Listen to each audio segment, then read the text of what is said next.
अस्सलाम वालेकुम जी, कैसे हैं आप सब। उम्मीद करती हूँ आप सब ठीक ठाक होंगे, खैरियत से होंगे। वीज़ा रश की एक नई वीडियो में एक नए दिन के साथ आप सबका वेलकम है। अच्छा जी स्टूडेंट, आज की वीडियो में मैं आपको बताऊंगी कि भाई जिन स्टूडेंट का वीज़ा डिले हो रहा है तो उसकी क्या वजूहात है, किन रीजंस की वजह से आपको अभी तक आपका वीज़ा नहीं मिला। और जो स्टूडेंट जिन्होंने आगे नेक्स्ट इनटेक में अप्लाई करना है, सितंबर, अक्टूबर, नवंबर, जो भी वट, तो आपने उसमें क्या करना है कि आपका जो वीज़ा है वो जल्दी मिल जाए। ठीक है, तो सबसे पहली रीजन तो ये है कि आपने ऑस्ट्रेलिया में अप्लाई किया है। ठीक है, अब आप सोचेंगे कि ये किस तरह का रीजन है। सीन ये है कि ऑस्ट्रेलिया में पॉपुलेशन बहुत ज्यादा बढ़ चुकी है, जिसको ये नाम देते हैं कि भाई हमें जो जेन्युइन स्टूडेंट्स चाहिए, वो एक हद तक बात ठीक भी है। ठीक है, लेकिन उसके अलावा क्या है कि पॉपुलेशन बढ़ चुकी है, बहुत सारे एडमिशन्स अभी इन बैचेस से पहले तकरीबन 2-3 साल में इन्होंने बहुत सारे लोग ले लिए। उसके बाद टेम्परेरी वीजा पे बहुत सारे लोग आ गए। ठीक है, जो कि अभी तक यहाँ से गए नहीं है। लास्ट टाइम मैंने एक रिपोर्ट पढ़ी थी, उसमें ये था कि तकरीबन 19,000 से ऊपर जो है वो टेम्परेरी वीजा पे आए थे। ठीक है, और उसकी ड्यूरेशन खत्म होने के बाद भी वो लोग यहाँ पे हैं तकरीबन 10-10 सालों से। तो आप सोचिए कि इनका अपना ये सिस्टम इतना गंदा है, जिसकी वजह से क्या है कि अब उनको कहीं और तो कंट्रोल नहीं है, तो वो यहाँ स्टूडेंट्स पे कंट्रोल कर सकते हैं। तो एक ये रीजन है। अदरवाइज अगर आप रीजनल एरियाज की तरफ जाते हो, वहाँ पे अभी भी इतनी पॉपुलेशन नहीं है, तो आप वहाँ पे मतलब मैं आगे बताऊंगी कि आप वहाँ पे अप्लाई कर सकते हो। ठीक है, तो आपके जो वीजा के चांसेस है वो इंक्रीज कर जाते हैं।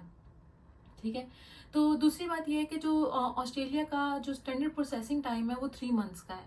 तो स्टूडेंट, अगर आपने अप्लाई किया 3 महीने हुए हैं, तो आपको परेशान होने विद इन 3 मंथ्स अगर आपको परेशान होने की बिल्कुल भी जरूरत नहीं है।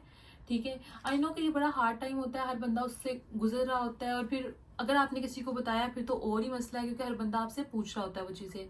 तो मैं आपसे पहली बात ये कहूंगी कि बिल्कुल भी ये चीज़ें किसी से शेयर ना करें जब तक आपका वीज़ा नहीं आ जाता है। ठीक है, और सेकेंडली देखें, 3 मंथ्स के अंदर है फिर तो ठीक है, और अगर उससे ज़्यादा हो जाता है तो कुछ लोग कहते हैं कि होम अफेयर्स को ईमेल करनी चाहिए, उनको कॉल्स करनी चाहिए। लेकिन जैसे हम लोग पीएचडी के स्टूडेंट हैं, हम लोगों ने ये काम करके देखे हुए हैं, हम लोगों ने ईमेल्स भी करके देखी, क्योंकि मेरा खुद जो वीज़ा आया था वो तकरीबन 5-5.5 महीनों बाद आया था। तो हम लोगों ने उनको कॉल्स भी की थी। पहली बात है, कॉल उठाते नहीं है, जो जब उठाते भी हैं तो ऐसे वो आपसे बस ये पूछते हैं कि भाई हाँ कौन सा कोर्स है, कौन सी यूनिवर्सिटी है, कब अप्लाई किया था। अच्छा ठीक है, हम आपकी एप्लीकेशन को क्या करेंगे, प्रायोरिटाइज कर देंगे। ठीक है, और अगर आप ईमेल भी करते हो तो आपको ऑटो जनरेटेड रिप्लाई आता है, बहुत रेयरली हो सकता है, मैंने अभी तक नहीं देखा। तो मतलब इन साल तकरीबन पिछले पूरे साल में लास्ट जुलाई में मैंने अप्लाई किया था, और अब देख लें जुलाई है, तो उससे मैंने अब तक नहीं देखा कि किसी और को कोई अनोखी ईमेल आई हो, कुछ अच्छा रिस्पॉन्स आया हो। तो मैं आपको ये कहूँगी कि उन चीज़ों पर टाइम वेस्ट करने की बजाय पहले अपनी एप्लीकेशन ही इतनी स्ट्रांग लगाएं कि ताकि उनको इन सब चीज़ों की आपको इन सब चीज़ों की ज़रूरत ही ना पड़े। ठीक है, उसमें एक रीज़न ये हो सकता है कि अगर आपका जो वीज़ा डिले हो रहा है उसकी रीज़न हो सकती है कि आपका कोई डॉक्यूमेंट मिसिंग हो।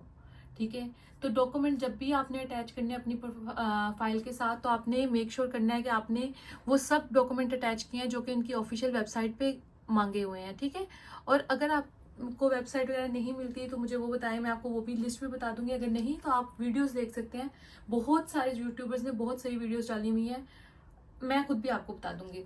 ठीक है, तो आप अपने डॉक्यूमेंट सही तरह अटैच करें, कोई डॉक्यूमेंट मिसिंग नहीं होना चाहिए, जो मांगे हैं सिर्फ वही लगाने हैं, आपने कोई एक्स्ट्रा डॉक्यूमेंट नहीं लगाना।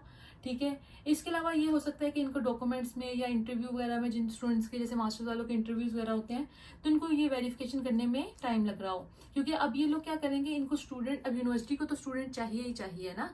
तो अब ये क्या करेंगे, ये ट्राई करेंगे कि बहुत मतलब एक जो पहले एक दफा बंदा चेक कर रहा था, अब उस चीज को 2-3 दफा लोग चेक करते हैं। ठीक है, तो वेरिफिकेशन में टाइम लग रहा है कि जो बहुत ज्यादा सही बंदा होना वही आए, इसके अलावा ना आए।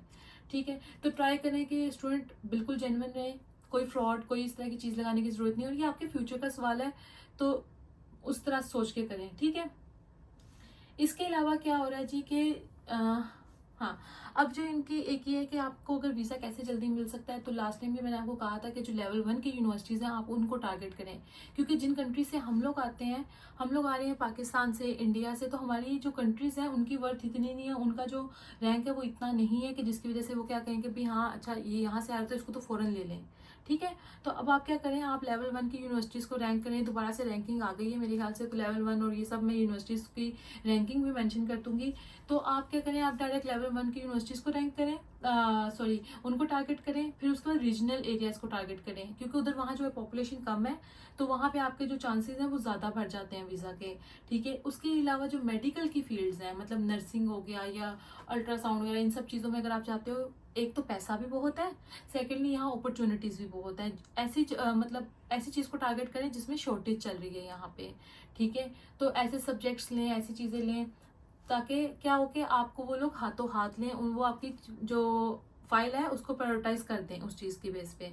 तो स्टूडेंट ये चीजें थी कि अगर तो आपका मतलब डॉक्यूमेंट कोई मिसिंग हो गया, या फिर वेरिफिकेशन में टाइम लग रहा है, या फिर रिस्पॉन्स वगैरह कुछ हो रहा है, या ऑथेंटिकेशन देख रहे हैं, इन सब चीज़ों की वजह से आपका वीज़ा डिले हो सकता है और हो रहा है, ठीक है। इसके अलावा अगर आपने उसको काम को तेज़ी में करना है तो बस लेवल 1 की यूनिवर्सिटीज़ को आप लोग करें, ठीक है। और अपने डॉक्यूमेंट्स वगैरह को प्रॉपर उस तरीके से मतलब सेट करें, और रीजनल एरियाज़ को टारगेट करें, उन सब्जेक्ट्स को टारगेट करें जिनकी शॉर्टेज है। तो इंशाल्लाह आप सबका वीज़ा आ जाएगा। इसके अलावा मैं एक ही बात कहूँगी आपसे कि अगर नहीं आता तो बिल्कुल भी परेशान होने की ज़रूरत नहीं है, आपके लिए कुछ बहुत अच्छा और लिखा होगा, ठीक है। जहाँ आप होप ख़त्म कर देते हो वहाँ से चीज़ें ख़राब होना शुरू हो जाती हैं, वहाँ से डिप्रेशन, एंजाइटी, इस तरह की चीज़ों का आना शुरू हो जाता है। तो इन सब चीज़ों से अपने आप को दूर रखना है और इंशाल्लाह सबका वीज़ा आ जाएगा। आई होप कि आपको वीडियो पसंद आई होगी। अगर वीडियो पसंद आई है तो वीडियो को लाइक करें, कमेंट करें, शेयर करें and subscribe to my channel. तब तक के लिए अल्लाह हाफिज़, टेक केयर।